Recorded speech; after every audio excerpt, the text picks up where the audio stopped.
Attorney Crystal here to talk to you today about getting your citizenship. In order to get your citizenship, you need to go through a process called naturalization.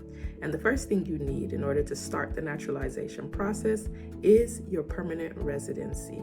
That's right, you need to have a green card.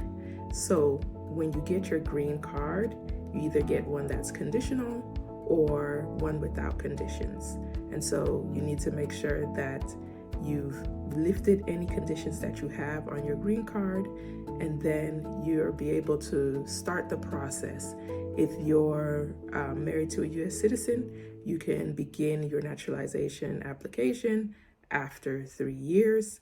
If you are filing any other way, you have to wait 5 years, and then you can start the naturalization process. The next requirement is the physical presence requirement. So if you're filing for your naturalization, you have to be physically present in the United States at least half of the time of when you're filing. So if you're filing after 3 years, you need to be in the United States at least for 1.5 years. That makes you meet the requirements for the naturalization physical presence requirements.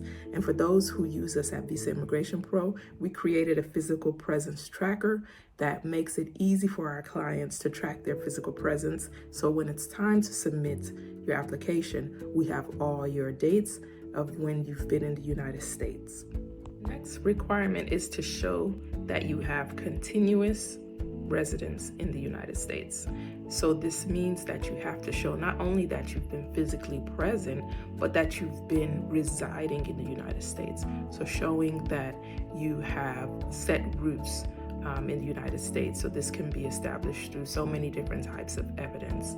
And this will support that you are actually residing in the United States. So having any utility bills, anything that shows that you are residing in the United States. Long trips outside of the United States can actually disrupt your continuous residence. And so that means that the clock starts over in counting your physical presence. So you need to be aware that if you're traveling outside of the United States for long periods of time, this can disrupt your physical presence and continuous residence.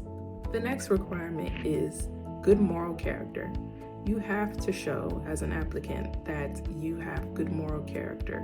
So immediately preceding your application for naturalization, you cannot have any criminal convictions, tax evasion, anything that will show that you are not a person of good moral character. Next, you will be tested on your knowledge of the English language. You have to prove that you have basic English proficiency.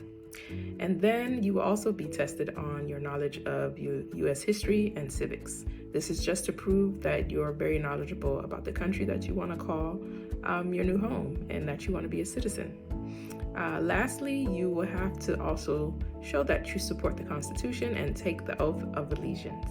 After that, congratulations, you should be sworn in and become a U.S. citizen.